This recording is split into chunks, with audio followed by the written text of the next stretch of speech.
एक बार पुनः आपका स्वागत करते हैं अपने इस मंच पर। आज हम बात करेंगे इलेक्टोरल बॉन्ड के जो है मामले को लेकर के क्या व्यवस्थाएं हैं, देश के अंदर क्या व्यवस्था चल रहा है, यानी कि बीजेपी को कितने इलेक्टोरल बॉन्ड मिले और उसके कितने परचेजिंग पावर हुए और कांग्रेस जो है कितना इलेक्टोरल बॉन्ड से जो है फायदा उठाया। इसके साथ साथ जो है टीएमसी है, बीआरएस है, बीजेडी है, इन सभी पार्टियों के द्वारा जो है इलेक्टोरल बॉन्ड को परचेज किया गया। लेकिन इन पार्टियों को इलेक्टोरल बॉन्ड जो है किन्होंने दिया, किस कंपनी ने दिया, किन लोगों ने दिया, इसके बारे में जो है अभी जो है सटीक जानकारी नहीं है, क्योंकि उसकी जो यूनिक आईडी होती है वो जो है मतलब सरेआम नहीं किया गया है, पब्लिकली उस चीज को है मतलब एक तरह से अभी लागू नहीं किया गया है। तो सुप्रीम कोर्ट के द्वारा एक जो है मतलब अभी जजमेंट पे आया है कि इन सभी चीजों को पब्लिकली जो है बताया जाए कि किस पार्टी को किन्होंने कितना जो है मतलब बॉन्ड के थ्रू जो है पैसा दिया। इन सभी चीजों को जानने की आवश्यकता और जानने की जो है अधिकार पूर्ण रूप से देश का जो है पूर्ण नागरिक, यानी कि जितने भी नागरिक देश के अंदर है सभी को है। लेकिन देखना बाकी होगा कि क्या हमें इसके बारे में पूर्ण जानकारी मिलती है। लेकिन पहले हम इतना जो है बात करते हैं अभी जितनी जानकारी है उसके ऊपर। अभी जो है इलेक्टोरल बॉन्ड को लेकर के जो है जितनी भी व्यवस्थाएं थी, इलेक्टोरल बॉन्ड जो कानून थे उसको असंवैधानिक जो है सुप्रीम कोर्ट के द्वारा कर दिया गया है। और सुप्रीम कोर्ट से जो अपील थी, सुप्रीम कोर्ट के अंदर जो एसबीआई के द्वारा जो मतलब अपील किया गया था वो अपील को पूर्ण रूप से खारिज कर दिया गया है। और सुप्रीम कोर्ट के द्वारा जो एसबीआई को यह कहा गया है कि अपने द्वारा जो है सारी जानकारी दो, चाहे वो गुप्त हो या कुछ भी प्रकार की कोई भी जानकारी हो, इलेक्टोरल बॉन्ड से जुड़े सारी जानकारी जो है आप जो है सरेआम करो। तो इन चीजों पर जो है मतलब एसबीआई को जो है सुनाया गया है और देखेंगे बाकी होता क्या है। लेकिन हम चलिए बात कर लेते हैं कि किस पार्टी को कितने चंदे मिले हैं। भारत के जो मेजर पार्टीज हैं उसको कितने चंदे मिले हैं। तो एक नंबर पर जो है बीजेपी ही आती है। 2019 से लेकर 24 के कार्यकाल में, यानी कि 12 अप्रैल 2019 से लेकर के 11 जनवरी 2024 के बीच का जो इलेक्टोरल बॉन्ड परचेजिंग था उसमें सबसे अव्वल नंबर पर बीजेपी आती है। बीजेपी को जो है 6060 करोड़ 51 लाख रुपए जो है मतलब इलेक्टोरल बॉन्ड के थ्रू जो है पैसा मिलता है। उसके बाद जो है तृणमूल कांग्रेस जो है वो आता है जो 1609 करोड़ 53 लाख रुपए मिलता है। उसके बाद जो है भारत के अंदर कांग्रेस पार्टी आती है जिसको 1421 करोड़ जो है 86 लाख रुपए मिलते हैं। उसके बाद बीआरएस आता है जिसको 1214 करोड़ 70 लाख रुपए मिलते हैं। और उसके बाद बीजेडी आती है जिसको 775 करोड़ 50 लाख रुपए मिलते हैं। लेकिन इन सभी चीजों को है समझने की आवश्यकता। क्या ये जो पार्टीज है इसको जो इलेक्टोरल बॉन्ड के थ्रू जो पैसा मिला, क्या जिन्होंने इसको पैसा दिया वो खुशी मन से दिया?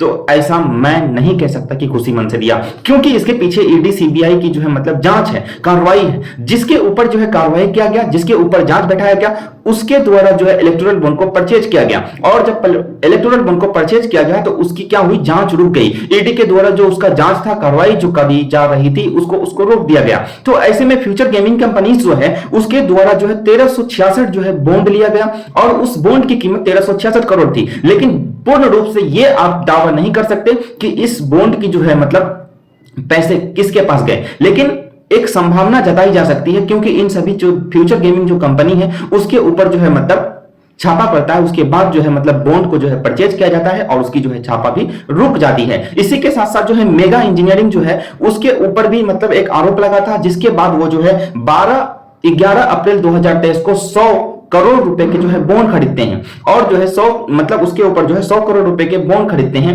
और होता क्या है, 100 करोड़ रुपए के बॉन्ड खरीदते हैं, उसके एक माह के अंदर ही 12 मई को जो है क्या होता है 14,400 करोड़ रुपए का जो है कॉन्ट्रैक्ट जो है वो मेगा इंजीनियरिंग कंपनी को जो है मिल जाता है। लेकिन ये एक दावा है, जहां से उसे मिलता है वो महाराष्ट्र सरकार है, लेकिन बीजेपी की मतलब वो सरकार जो थी वो बीजेपी पार्टी की थी। तो ये चीज जो है कहीं ना कहीं शक पैदा करता है कि क्या बीजेपी पार्टी को ही तो नहीं मिला। लेकिन पूर्ण रूप से इसकी भी सटीक जानकारी नहीं है, लेकिन संभावनाएं जताई जा रही है और कई यूजर्स के द्वारा भी ही जो है ये लिखा जा रहा है कि मेगा जो इंजीनियरिंग कंपनीज है वो कहीं ना कहीं बीजेपी पार्टी को ही इलेक्टोरल बॉन्ड के द्वारा जो है पैसा दिया है, घूस के तौर पर पैसा दिया है। इसका मतलब यह है कि एक हाथ से ले दूसरे हाथ से दे, ये व्यवस्था के साथ जो है मतलब ये चीज हुआ है। तो अब हमें देखना बाकी ये होगा कि क्या सच में इन सभी चीजों के पीछे क्या बीजेपी की जो मंशा थी, बीजेपी के द्वारा जो इलेक्टोरल बॉन्ड का जो है स्कीम लाया गया था, वो उसके फायदे के लिए था। इन सभी चीजों को जानने की आवश्यकता है और इस पर जो है मतलब सोच विचार तर्क करने की भी आवश्यकता है। तो इन सभी चीजों में चलिए हम बात करते हैं आगे कि क्या कारण है, क्या पीछे इसके मतलब वजह है इन सभी चीजों के पीछे। जो बीजेपी के द्वारा जो इलेक्टोरल बॉन्ड परचेज किए गए हैं वो 60 अरब रुपए कैसे कैसे हैं, तो इन सभी चीजों को जानने की है आवश्यकता। 2019 से 24 का जो कार्यकाल है उसमें कहीं ना कहीं बीजेपी पार्टी ही सत्ता में रहती है, तो ऑब्वियसली ये चीज तो तय है कि सबसे अधिक जो चंदा है वो बीजेपी को ही मिलेंगे। लेकिन चंदा लेने की जो व्यवस्थाएं होती है सटीक रूप से जो मतलब ईमानदारी होता है, क्या इस एवज में चंदा उसके यानी कि बीजेपी को मिला है? तो इसमें आप जो है एक चीज हामी भर सकते हैं कि ऐसा नहीं है, इसके पीछे कहीं ना कहीं टॉर्चरिंग पावर जो है देखा गया है। तो इन सभी चीजों पे एक्सपोज्ड हुआ है कि मतलब जो एसबीआई के द्वारा जो इलेक्टोरल बॉन्ड जारी किया जाता था और जो इलेक्टोरल बॉन्ड जो परचेज किए गए कंपनीज हैं उन्होंने बीजेपी को ही चंदा क्यों दी। इसके पीछे कारण यही है कि कहीं ना कहीं ज्यादातर जो चंदा है इलेक्टोरल बॉन्ड जो परचेजिंग हुए हैं उसमें से ज्यादातर जो इलेक्टोरल बॉन्ड जो परचेज हुआ है, तो उसके पीछे का कारण है छापा। उसके पीछे का कारण यह है कि मतलब उसके ऊपर कार्रवाई, कंपनीज के ऊपर कार्रवाई होती है, छापा होती है, उसके जस्ट बाद वो जो है क्या करते हैं, जाकर इलेक्टोरल बॉन्ड खरीदते हैं और फिर जो है छापा रुक जाता है। ऐसे ही कंपनीज में और भी अधिक जो है कंपनीज आपको मिलेंगे, जैसे कि quick supply chain and infrastructure limited 410 crore रुपए का जो इलेक्टोरल बॉन्ड खरीदता है। वेदांता लिमिटेड जो है वो 400 करोड़ रुपए का इलेक्टोरल बॉन्ड खरीदता है। हल्दिया एनर्जी लिमिटेड जो है वो 377 करोड़ रुपए का इलेक्टोरल बॉन्ड खरीदता है। एसएल माइनिंग एंड जो है इंडस्ट्रीज लिमिटेड जो है वो भी 224 करोड़ रुपए का इलेक्टोरल बॉन्ड खरीदता है। इन सभी चीजों से आपको क्या मालूम चलता है? क्या देश की व्यवस्था जो होनी चाहिए वो है? क्या देश के अंदर जिस तरह से पारदर्शी होनी चाहिए वो है? ट्रांसपेरेंसी जितनी होनी चाहिए, डेमोक्रेसी का जो हद होता है, क्या वो चीज है? तो ऐसा अब नहीं दिख रहा है। जिस तरह से डिक्टेटरशिप जो है आज की व्यवस्था, आज की सरकार के द्वारा की जा रही है, इलेक्टोरल बॉन्ड की व्यवस्था को जिस तरह से न्यूज मीडिया से, जिस तरह से प्रिंट मीडिया से, जिस तरह से टीवी चैनल से हटा दिया गया है, कहीं ना कहीं यह चीज एक एवज बनाता है कि इसके पीछे बहुत बड़ा स्कैम है। तो हमें यानी कि देश की जनता को यह जानने की आवश्यकता और उसकी एक जिम्मेदारी यह भी है कि इलेक्टोरल बॉन्ड के द्वारा जो स्कैम हुआ है उन सभी चीजों को भारत के सभी नागरिकों तक, भारत की पूर्ण आबादी को जो है मतलब बताने की जो है एक मतलब क्या होनी चाहिए, आवश्यक जो दलील के साथ जो उस चीज को मतलब सभी को बताइए, जिम्मेदारी मान करके भारत हित के लिए ये जो है सभी को जानना आवश्यक है। क्योंकि किसी पार्टी को अगर चंदा मिल रहा है तो इसके पीछे का उसके अच्छे व्यवहार नहीं, बल्कि इसके पीछे कहीं ना कहीं कार्रवाई है, कहीं ना कहीं जांच है, छापा है। तो ये छापा मार करके जो है कहीं ना कहीं पैसे लेने की जो व्यवस्था है ये कहीं ना कहीं एक तरह से लूट है। ये एक तरह से क्या हो गया, मतलब बॉन्ड के द्वारा जो है चंदा जो दिया जा रहा है, इस प्रकार की व्यवस्था हो गई है और ये चंदा जो है मतलब मनमाने तौर पर जो है लिया जा रहा है, ये भी एक व्यवस्था हो गई है। जिसकी वजह से मेगा इंजीनियरिंग जो कंपनीज है उसका जो मतलब है, आप नितिन गडकरी का भी एक भाषण सुना होगा कि उन्होंने कहा था कि मेगा इंजीनियरिंग जो कंपनी है इसके ऊपर आप जो है मतलब शेयर में बॉन्ड लगाइए, आपको बहुत अधिक फायदा होने वाला है। तो ये पीछे क्या है, कहने के पीछे तो कुछ वजह होगी। मेगा इंजीनियरिंग का ही नाम क्यों लिया गया?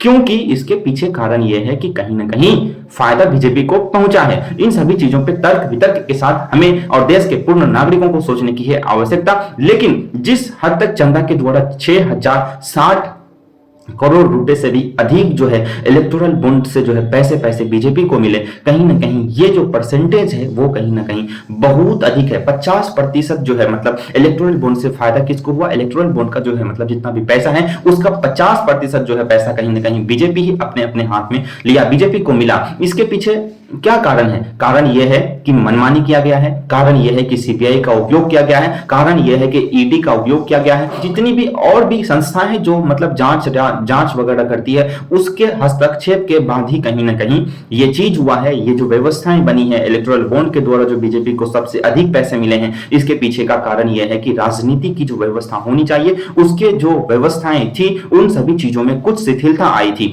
और उसी शिथिलता की वजह से आज भारत का राजनीति व्यवस्था गर्त में जाता जा रहा है और इसे रोकने की आवश्यकता, इस चीज को बचाने की आवश्यकता, डेमोक्रेसी को जो है पूर्ण रूप से पुनः जीवित करने की आवश्यकता भारत के नागरिकों की है। भारत के नागरिकों को जागने की आवश्यकता है। अगर वो नहीं जगेगा तो आने वाले समय काल में हमारी व्यवस्था, हमारी पीढ़ी, हर कोई जो है एक तरह से गूंगा हो जाएंगी और फिर जो है हमें किसी भी चीज पर सवाल का जो है जवाब का सवाल, इन सभी चीजों में तर्क वितर्क करने की आवश्यकता महसूस नहीं होगी और जो है देश जिस तरह से व्यवस्थाएं एक थी जब 1947 में भारत को आजाद कराने के लिए जो है कई संघर्ष हुए, और उसी तरह का संघर्ष हमारे देश के कुछ वर्गों को करना होगा, क्योंकि अगर व्यवस्था इसी तरह बनती रही, जागरूकता की कमी होती गई और जो है देश में जिस तरह से सरकार अभी मनमानी कर रही है, इसी व्यवस्था के साथ दर जो है उसकी बढ़ती रही, तो फिर जो है कहीं ना कहीं हमारा देश जो है वो गुलामी के जंजीर में पुनः पुनः बंधेगा, और इसे आवश्यकता पुनः होगी जो है मतलब एक तरह से आजाद कराने की। तो हम सभी नागरिकों की, देश के पुनः जो है जितने भी नागरिक है, देश के जितनी भी जनसंख्या है, उसे ये चीज समझने की आवश्यकता है कि कौन गलत है कौन सही है। मैं यहाँ पे किसी एक पार्टी का दलील देने नहीं आया हूं, लेकिन आपसे एक उम्मीद करने आया हूं कि आप समझने की, आप उस चीज में जागरूक होने की जो है पूर्ण कोशिश करिए। किस पार्टी की क्या गलती है, किन्होंने इस देश के लिए, इस देश की हित के लिए कार्य किया है, और किस पार्टी ने देश की व्यवस्था को बदनाम किया है, किस पार्टी ने देश की व्यवस्था को, आर्थिक व्यवस्था को, देश की अर्थव्यवस्था को जो है मतलब एक तरह से ठोकर पहुंचाई है। इन सभी चीजों को आप जानिए। 2024 का लोकसभा की चुनाव भी है, आ गया है समीप, व्यवस्थाएं चल रही है, 2024 का चुनाव भी है, मतलब आचार संहिता हो चुका है लागू। आप जो है इस बार का चुनाव उस एवज में वोट करिए कि देश की व्यवस्था पूर्ण रूप से जीवित हो, और देश की व्यवस्था के अंदर सकारात्मक जो है लोकतंत्र जो है पुनः जो है स्थापित हो, और विधायिका, कार्यपालिका, न्यायपालिका, उसके बाद जो है भारत की जो मीडिया है, ये जो चौथे स्तंभ है, इसकी जो व्यवस्थाएं बिगड़ती ही जा रही है, इसको भी सुधारने की हम सभी नागरिकों की है आवश्यकता। इसके लिए जागरूक होने की सबसे अधिक है आवश्यकता। तो आप सब जागरूक बनिए, देश की व्यवस्था को समझिए, किसके द्वारा क्या कार्य किए जा रहे हैं, कारण क्या है, उसके पीछे के तर्क वितर्क क्या है, इन सभी चीजों को जांचिए, उसके बाद परखिए, और 2024 का लोकसभा का जो चुनाव है वो उसमें जाकर आप अपने वोट करिए, और वोट जो है देश के हित में करिए। देश के हित में करने का मतलब यह है कि जो देश की व्यवस्था को पूर्ण रूप से जीवित करने की हिम्मत रखती है, जो देश की व्यवस्था को पूर्ण रूप से जीवित करने के मैनिफेस्टो को जो है पूर्ण रूप से सकारात्मक उद्देश्य के साथ लाती है, अनमाने बेतुके दावे नहीं करती है, उस पार्टी को इस बार मौका देने की पूर्ण प्रयास करिए, और जो है देश की व्यवस्था को जीवित करने में अपना योगदान दीजिए। धन्यवाद।